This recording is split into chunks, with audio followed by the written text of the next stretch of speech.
30 years in prison between the two of us. And let me tell you, that was the best training in the world for all this weird crap that's going in out here right now. This is Jack and GT from Something's Brewing. And GT, where you at? Our favorite spot Well, out I'm west? I'm back at our favorite spot. I'm at the Brew Crew here in Riverside. Like I encourage everyone every episode, if you're in the area, come on down and try one of our beers, please. That'd be a good place to hit it. Today's my birthday, so today'd be a good time. Be a long drive from Iowa. Be damn near worth it, Well, though. well, Jack, now that you mentioned it's your birthday, I forgot I'm having a beer for you Yeah, since you I knew can't you'd be have one. thinking of me. I appreciate that. Somebody has to think of me like that. Hey, something's been people been asking me about, and actually one of our viewers has asked about a couple times. I promised I'd get to it, but kind of change it. They keep asking, how'd you guys from prison? Now you're twice as long as I was. I was down 10 years. That's plenty damn long for anybody. They said, how'd you guys get through all that? With everything that's going on, that kind of stuff. And I said, probably a lot better than most people are getting along out here today, because you see people all the time. I got people that my little job down at the hospital, people don't even talk to each other anymore because of all this stuff in politics, and you like the president, you hate the Democrats, the DEI stuff, blah blah blah, and pretty soon it gets to the point where everybody's an enemy. And I think you agree, prison teaches you how to deal with that. Yeah, it's funny that you bring that up, and it does. Everybody's in their little tribes out here, and they actually don't. They dislike each other. It not only, not only do they disagree, but they dislike each other.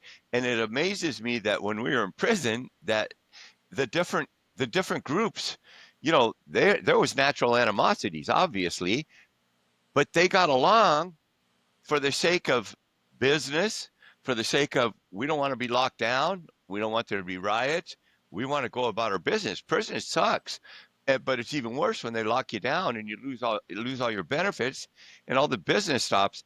And it amazes me that like basically kind of some violent gangs that really do not like each other, they get along better in here than the far left and the far right's getting along out here. And it amazes me actually. It does, but and you brought up a point which you would think would resonate with people outside, and I think people have to understand most of these guys didn't get along out of fear of each other. They didn't care. There were guys in No, that prison willing to die for their ideals, no question, no and doubt. Yeah. they were willing to kill someone for it too, no question. And but what they had was they didn't want to lose those things that they take your precious, like the yard, their visits, commissary, and their little businesses. We can talk about at some point the little black market businesses, you want to call them, whatever, the contraband and stuff. And so together they formed like a UN that actually worked. Yeah, it's back to the episode we did on the shot callers. The shot callers benefited the most from the yard being open and business as usual being handled because they got a cut of everything within their race, obviously. Really, there kind of are no shot callers. I mean, we have a president, but hell, everybody's running around and doing whatever they want. Whereas in there, the rules are a little bit more strict. Well, yeah, and you had real leaders in the shot caller. It wasn't like a row captain, and it wasn't a political leader in the sense that we see these people out here now, where they're out campaigning for that spot. That guy got in. He was in. He got there usually by force or by popularity and force, because they knew he wasn't going to mess around. But they had rules, and they followed those rules because it is a common ground. And I don't think that and you talk about two political parties and two-party system. My God, you had a 10-party system in some of the prisons, but Yeah. Well, you it still did worked. about eight, whatever. Yeah, exactly. And I go back to when I first got to La Tuna, the prison down there in the Mexican border. Right when I first got there, one group had decided they were not going to go along with everybody else and that kind of stuff, and the other groups, they went in there and worked them over right in their bunks. It was discipline. That's it. That's how it's going to be, and it wasn't pretty. And it changed it immediately. Things went back to what they were supposed to be. I'm not saying, out here, there's people out here who want to do that. You know, Yeah, yeah. yeah. They Some of want the it stuff for you hear yeah, out here, I yeah. mean, it amazes me that if you don't agree with me, you're a dumbass. You're stupid. I can't talk to you anymore. I'm going to block you from my phone. People are blocking each other on Facebook, which I care less about, but that's what people do. Won't talk to you on the street, won't sit next to you because we can't agree on a political topic. Are you And shitting me?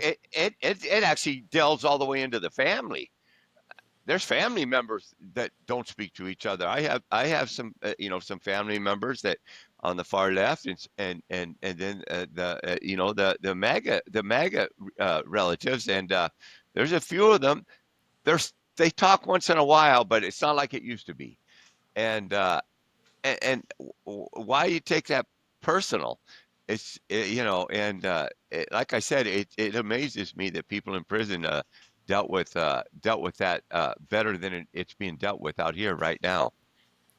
Well, I think the one thing it like in prison, there's several things I think that prison helps you with. Like one of them, I says, it's like there's just a lot of noise out here. A lot of it's just noise. A lot of it makes no sense. It's fine. You can't find a supposed news outlet that you can rely on, and it's No. just noise. And it doesn't matter. That's the problem. It really doesn't matter. When you're in prison, you remember they said the inmate.com, they call it. And you Yeah. get a rumor running through the compound. We're letting us out early. We're getting probation. Everybody's, oh, they're Yeah. yak yak, and you don't pay attention to it. It doesn't matter. It's the same thing It, out here. yeah, it happened all the time, Jack. Oh, I heard they're changing the good time laws, whatever, and stuff. And me and you would laugh, and you have all the guys trying to read the tea leaves in there. And out here is it really doesn't matter. Whether I agree with these like these tariffs, whether I don't, it doesn't matter because whatever's going to happen is happening way above our pay grade, and so really all you do is wait for the shit to hit the fan in a good way or a bad way, and make the best decisions that you can. But letting it get in your feelings and changing the way you live your day every day, it's kind of crazy because it's going to happen. No, that point right there is true outside and inside both. Because you Yeah. remember, if you like, if the warden or your camp administrator, whoever decided we're going to change something here, we're going to change the hours you can go out for recreation, or we're going to lock everybody down because somebody's sick, or we're going to shake you down randomly. Well, you just go to the child line, go out when you can, read when you can, do what you can when you can in your little world, because that's all you can really do is control that world right there. And I think that's the key. That's the same out here. People allow that outside world to control their world, and they're miserable as hell when they do that. I mean, it's Yeah. amazing how miserable people can actually make themselves. And it's like when guys first came into prison, we talked to them, you talked to them, I talked to them, man, let all that shit go. This is where you Yeah. are, and live inside your little circle, and you'll be fine. Yeah, it's doing time is it's there are certain things, and there are certain, what's funny, if you remember, the only like really thing we could do if we didn't agree with the way they were treating us was a food strike. And and and and, and usually we would do a food strike if they were coming in. The feds would send their inspections, to all the places every 6 months or a year. And if you knew they were coming, and then or a lot of times the warden wouldn't know what was going on, and you have a bad lieutenant, and they're putting all these new rules in, and then the only thing that would get their attention is a food strike. And it's funny because usually the shot callers, a lot of times, if there was a food strike, they got shipped off. Mhm. And they did it for the cause, and yet guys would band together if things were going bad. And out here, nobody's banding together. There's no matter what, there's two teams. Yeah. There's three. There's the far left, far right, and then there's the center. And it seems like the extremities have hijacked the whole conversation. And I don't know where it's heading in that, but we just have to, like, for our business, we just got to keep up, find out what the rules are going to be, and see how they're going to affect us and go forward. You said you talk about tariffs, and We could get into that all we want to, yes, no, or indifferent. But the thing is, uh, because of the way I guess we were recently raised by the federal government in the prison system, we realized how you react to it, control the controllables. And the only controllables you got is what is immediately around you, what you actually possess. And so the tariffs, will they affect the beer business? Are you ready to string yourself up? Most certainly not. And are you screaming and yelling? What's the point? You got to find a way to move on. And like you said, that other point you made that I'm going to address is the strange thing in prison, like when you have the food strike, which is everybody refuses to go to eat, and that's when all like the warden or somebody's around, they see the chow hall and they see nobody come out, they know something's wrong. The weird thing about that is these groups, these gangs, everybody, they freaking hate each other, but they realize for the common good, we're all going to stick together on that. By God, you can't do it out here. You can't. Over the most No. frivolous thing. And Yeah. they'll get to a lie and that's what they said. Well, this is what they said. And they are going to hate each other and they're going to divide no matter what. Yeah. It's amazing. Like it's just that like we could get it. We could come together better in there. For what's good for like now here it's well what's best for the country. Now it's like they actively work when if like Trump, the Democrats are going to actively work against them. And when like let's just say Biden or Obama, Republicans actively worked against them. And for me, it's like I don't care if I like Trump or not Trump, I'm rooting for him because if he does good, we do good, and our business does good. And if he does bad and screws the pooch, well, we're going to get fucked on that deal too.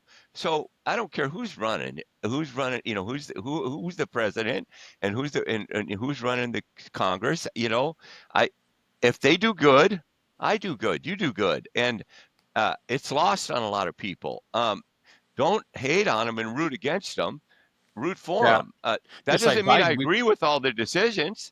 Yeah, I felt the same way about Biden and Bush and Obama and all of them. And it doesn't make any difference. I always felt like, and I was politically active at one point in my life, but I always wanted every president who was elected to be the best president ever. And people from my party would say, "Why the hell would you want that?" I said, "Because it's good for everybody. We won't have a need for all this argument and discourse over ridiculous topics if we have someone who can really do a great job." And you can't do it out here. I Oh, don't. it's It's personal. that's anathema to all these people of rooting for the opposite party to do good. When in actuality, if they're rooting them to fail, they're rooting against themselves. They're Exactly. rooting against their well-being, and they don't care. Well, It's gotten that bad where, well, if I got to take it in the ass, then I will, just so I can hate on this guy. Come on. Um, we're trying to start a business, and we're fortunate that tariffs really actually, they're not going to hurt us because craft beer is an American thing. We grow our hops. You grow everything here in America. You can order from Europe, but you can get everything except the aluminum cans and kegs. But for the most part, the tariffs don't affect this. It could actually help it if Heineken and Modelo and all of them are getting hit with tariffs. People yeah. might go to the craft beer and get off the name brands. So, but they'll just move their brewing over to here if they have to because they own a bunch of breweries. But that being said, like I said, I'm always rooting for the economy to do good. If capital's more available and people have more money in their pocket to come drink our beer, well, God bless them. Yeah. And the sad thing is I can think of two businesses I know of where one on both sides, and they've actually commented they were in favor of one side or the other, and they've lost customers over that. Even though tariffs haven't impacted them yet, that's happened. And whether it impacts them in the future or not doesn't make any difference. It's become a hot topic. And like you said, we have a new business. It's like the things that we're trying to do. I don't know how it impacted there, but it can. We don't know what can impact us politically going down the road. Right. By the same token, one thing we had in prison that they didn't have out here to help control your environment is a cell. And sometimes people should treat their brain like a prison cell. And people are like, why would you say that? I said, because you can decide what you let in. And Yeah. I'm not saying to compact your brain and don't think outside. Actually, if your brain's a cell, you're free to think about whatever you want to. It's the stuff you let in, that the outside media, people let that affect their entire day. And I think that's a huge issue. Well, If they're You looking for know, truth, it ain't on TV. well, no, though, but I have to say, mea culpa on that, because I do follow news shows on TV. But the one thing I do, I watch them all. Because they're all bullshitting, and in the middle somewhere where nobody's saying it lies probably what the truth is, or closest thing you're going to get to the truth. And but if you don't watch them, if you don't watch, both sides, well, then you don't know where the middle is. And so for me, even though I find I'm guilty of keeping up on current events, I make sure I keep up. I keep up from both sides, because when I hear one side, I'll start thinking, yeah, man, that makes sense.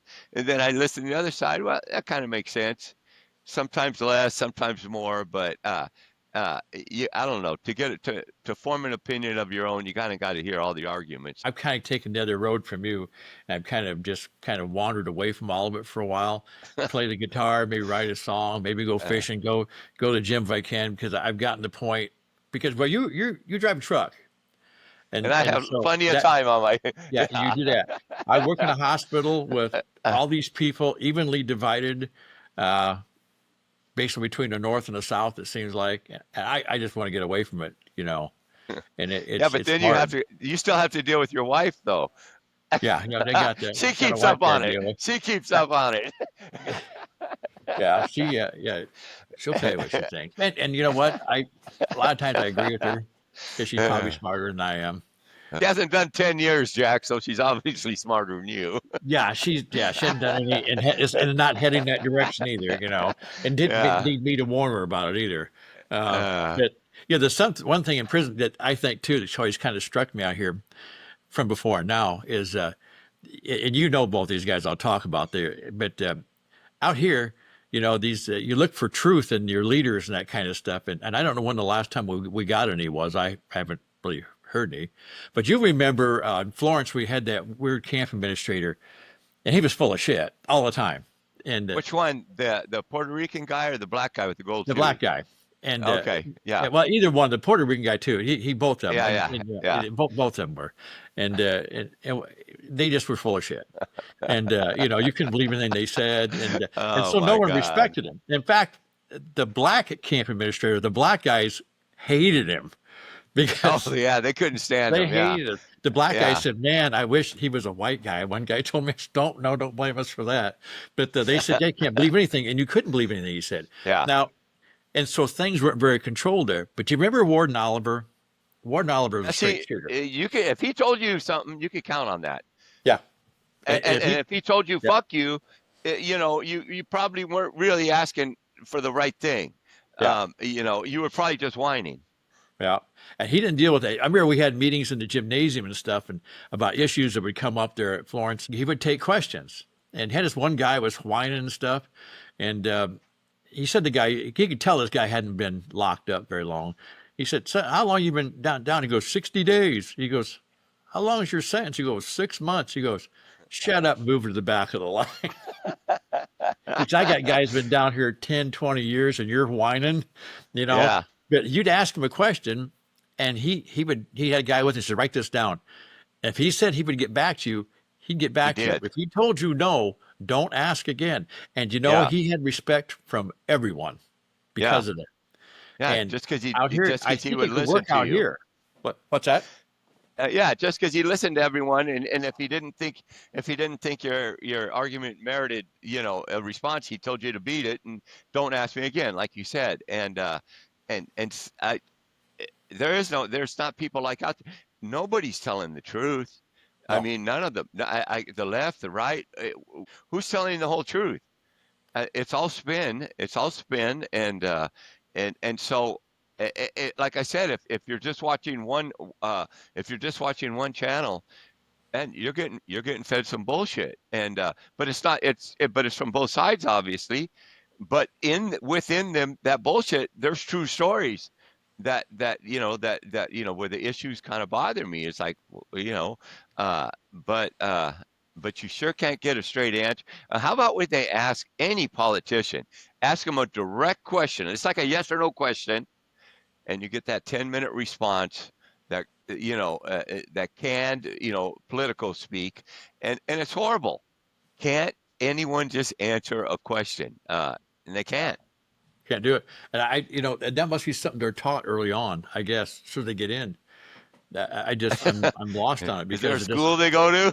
it must be because I've yet to see anybody. And we've had some politicians in this state that have been around since Moses, and he can't, he can't even answer a question. Some of his age, other ones just because they just refuse to answer it, they mumble down the road, and it's both parties. It doesn't make any Yeah. difference. Oh yeah, it Yeah, doesn't matter. Yeah. And it's gotten worse over the yeah. Oh, decades. yeah. Me and Jack are old. Me and Jack are old. There was a time when Walter Cronkite was giving the news, and you could pretty much count on what he was saying was true. Them days are gone. Yeah. Yeah, that was when they had 22 minutes worth of news, and this was it, got it out there. And you could take it, and all three networks would basically have the same news on, and there wasn't any commentary about that kind of stuff. That was it. But we've reached a point now where 24-hour news, and there's a lot of people out here, and it goes back to that making your mind to sell. They watch us all day long, every minute they're home, and they listen to it, and it's just like that. And they listen to what they want to believe. Well, you're not going to find Right. anything in that, you know. That's not Yeah. learning. I don't know what it is, and that's how they make their money, is by making you upset. And then, And and then when they get fucked by the government, well, that's not what I voted for. yeah, Yeah. yeah, yeah, That's and not. it's just bizarre. And you know, Yeah. but there's a way. People out here, you don't have to do time to get clarity. I mean, that's No, not our point. but it But you does can. give it to you. It definitely gives it to you. Yeah. You will learn. And this is one thing that I tell people. I have learned to appreciate things so much more than ever before. And it's like sometimes I'm driving to work, it's early in the morning, and I live in Iowa, the snow is blowing across the road. It's 40 degrees below zero with a wind chill.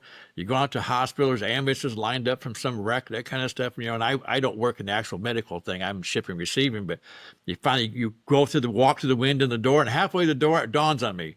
Hell, I'm not in prison, no. And Yeah. that's all it takes. If you think about it, there are times that's all you got to think. I'm out. Jack, there's other, but see, there's other sides for me. Is like, God, I wish I was playing handball in prison right now without a care in the world.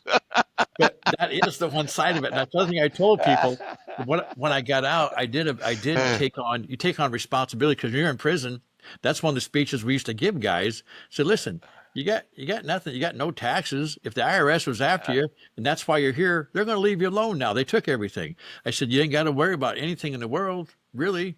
And you got it made in here for that time period. Now you're away from the outside world. And then once you get out, you think, God, this is okay, I'm out. And then you get hit with all this shit. And then the stress comes. Yeah, does it? Here comes Does the it? pressure. Here comes the Does it? pressure. And for you people, when you get out, like at our age, the pressure's a little bit turned up.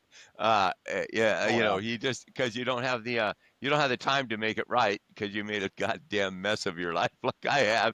But Well, you just deal with it, and that's it. And I go forward, and I'm gonna make it. And but it's weird stuff. Yeah. I think one of the things in our case though is the pressure probably is greater than some of the guys I know that got out, because they got out and managed to find a job at a factory, and they go bowling in Iowa, like I said, on Thursday night, and they got themselves a dog, and then they get married to some gal they knew in high school whose husband ran off, and then they maybe get a double wide or get a nice little house or an apartment, and they just put the blinders on. And sometimes you look at that and I think, well, it might not be a bad way to do it. And I think, I just soon shoot myself between the eyes to do that. We come out and decide to start all this stuff, the book, the music, the beer, take on the world, doing a YouTube channel. Probably adds a little stress into our situation. No, our pressure was self-induced, no doubt. Because if I did what you said and did what I'm doing for a living, but went and bought my own truck and stuff, I probably have a good little life right now. Probably have been out on a date and have a girlfriend and which I don't. And but yeah, definitely we put some on ourselves, but eh, everybody getting out has a little pressure. I had less pressure because I had no children. You had grown children. Your Uh-huh. children weren't counting on you for shit. They're adults. They have good jobs. They're career people. But a lot of these guys come out, man. They're coming out with a wife and 3 kids who have been barely getting by while they've been in prison, barely with help from the government and stuff, and so they get the pressure on them real quick.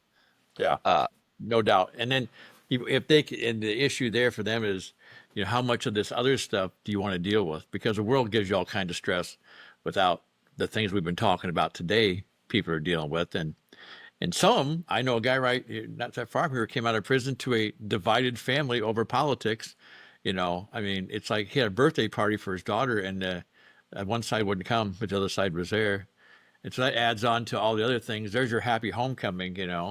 So it's a weird thing. some of them have two. They have two. They celebrate 2 birthdays Yeah, for the same birthday because one part of the family's not coming, like you said. yeah. And it's a different Well, time. I've told people this, and this is my saying, but I stick with this forever, and that's no one has ever won an argument. And when people say, "Oh, sure they have," I said, "Tell me, name me a time you had an argument you actually won it." And I said, and I'm not talking about debating. I'm a strong believer, as you are, in debate. I think debate is Yeah. great. I think it's one of the things we need to do. But I think when it escalates into an argument, that's where people get loud, screaming, and control is lost. No one's ever won an argument. And the reason is you go into an argument, and even if you prove your point, if somehow you're 100% right, which isn't possible, someone's damaged. The other party's damaged. Someone's damaged from that circumstance and probably doesn't recover for a long time, if ever. You're not going to win that. And we've gone way past the debate part, way Yes. past it. It's constant argument now, Yeah. not debate. There's no more debate. And it's funny, like you saying about no one wins an argument is your argument, the relationship becomes a little more damaged and it's not exactly the same after a big argument. And it's like our government now, the arguments have been going on for decades now, and it's really become so tribal. You're right. There's no one's going to win them arguments. It's only more divisive every time you have one. Yeah. And I don't see a turnaround right now. Maybe you do. I certainly don't. I don't No, see I one just want going. to sell some beer. Yeah. Sell some beer. I Yeah, want to pick a few let people songs and get sing, and liquored that's up about and it. forget about. Yeah, let some people get liquored up and forget about their problems. That might, what, it helps for a while. There's no doubt Yeah. about that. Because drinking Well, that. solves everything. It'd be a good song. But Oh my. Oh, wait a second. Hey, for you the, people that don't know, we shot a video for a song Jack wrote called "Drinking Solves Everything." We shot it at the Brew Crew here, and and the chorus is "Drinking Solves Everything." It's about a guy whose girlfriend kicks him to the curb, and he was heartbroken, and he walks into the bar, and all of his friends are there, and they buy him around, and everything's good, and and so Jack's having the video is taking a while to edit. Jack is just learning how to edit video and stuff, so it's taking a little longer. So we want you to watch it. But it's funny that drinking solves everything. Is drinking isn't recession proof, alcohol sales, but it's resistant. Mhm. It's resistant because even though people don't have as much money, um, having a little for me personally, I'll agree. When I used to do drugs, uh, if I had a lot of problems in that, when I got high, it definitely ameliorated them. They kind of went away. And drinking's a drug. So uh, we're in a business that's halfway. It's at least recession resistant. Anyway, we're about ready to cut it loose here for the day. And I'm glad everybody showed up here for this and appreciate it. Reach down there, put down and hit that subscribe button. Follow us along. We're picking up a few people. We're going to keep going. So you might as well stick with us because we ain't going nowhere. We're going to keep at it. And like I said, with things we talked about today, remember, noise doesn't matter. Kick the noise out for a while. We'll go back to this topic again. But anyway, any closing comments out there from California? um, Come on in and have a beer at the Brew Crew. That's all I can tell you. Well, someone's going to do it. Have one for me. Everyone else out Yeah. there, remember, We're here at the Something's Brewing. Don't miss us next time. GT out in California, me in Iowa. Take care of yourselves out there. We're going to see you soon. Good luck.